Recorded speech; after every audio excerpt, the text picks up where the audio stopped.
Hi, this is City Happenings. I'm Mayor David Black. Sump Library hosts a successful Valentine's Day craft event for preschoolers. And in a cooperative effort with our neighbors to the north, the City of La Vista Papillion seniors enjoy the annual Senior Valentine's Lunch.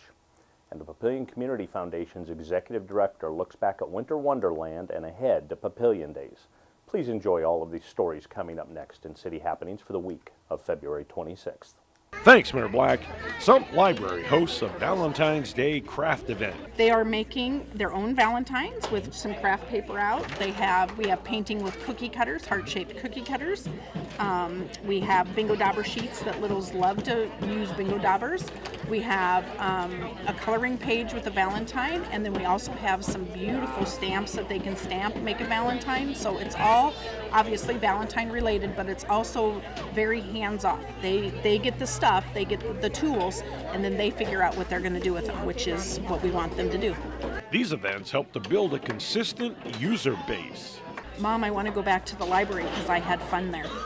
And we want them to come back, and we want them to consider the library a part of their week or a part of their day, and just to let the littles have an idea of that they can go to the library forever, and there's always going to be something for them to do, and always a piece that means something to them. I think that's huge. Relationships is what we do, and I think that's very important. Having fun events helps the library stay connected to the community. We love to have the families come in and be creative. It is really developmentally appropriate that we give the children the mediums, the tools, and then they become creative. So we want them to come into the library, feel comfortable, feel excited to be here, play with the stuff that we have, create with the things that we provide, and just have a really good, positive experience. There are several elements to having community events. Maybe check out some books, that'd be great, but if not, they'll be back. So we just really want the community to know that we are here for them and that we want to be with them. Like, we want them to come and we want them to use what we have and to take our books out and check them out and just enjoy a visit to the library. Ultimately, the library is there to help develop and further strong reading. Lifelong literacy is important. They can't get a job, they can't go to school. Like, if they can't read, they really struggle in life, as we've seen with illiterate people.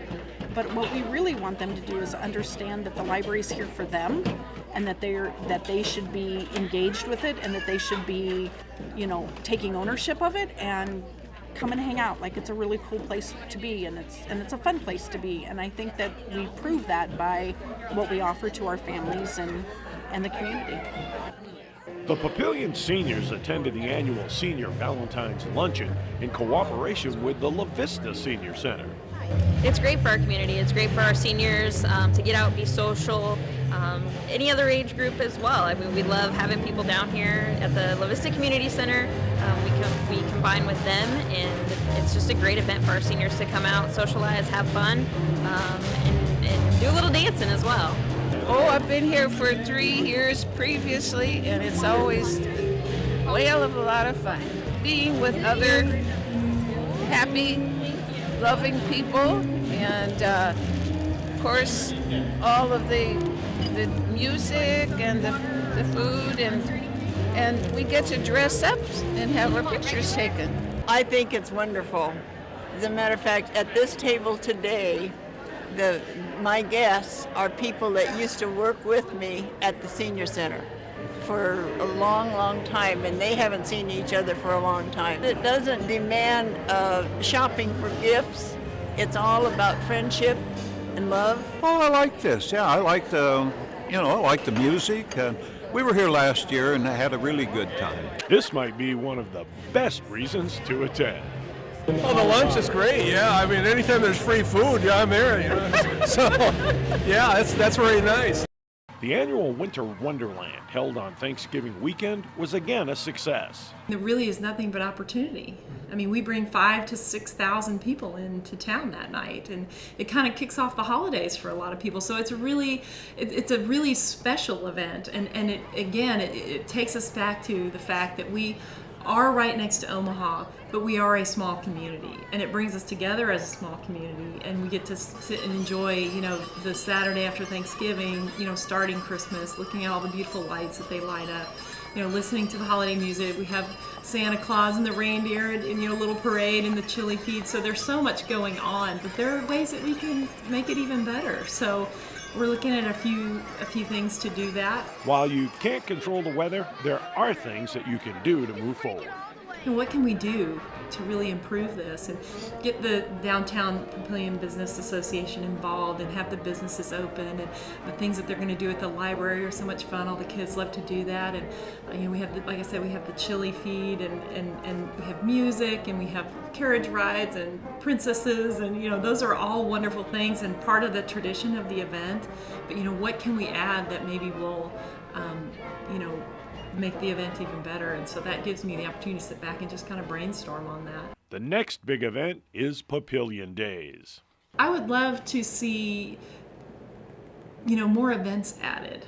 You know, we lost, you know, we don't do the tractor pull anymore, but there's some other really cool things that we could do. You know, maybe a car show would be a great, you know, the car shows, people love that. So that might be something that we might do down the road. Creating family events is part of the discussion. We have the mayor's events going on with the races. One of the road races happens, but adding something that's just a little bit more of a family event, maybe a family bike ride, maybe a glow run, maybe, you know, something, you know, just to kind of tie into that weekend. Returning to some core events is also a thought.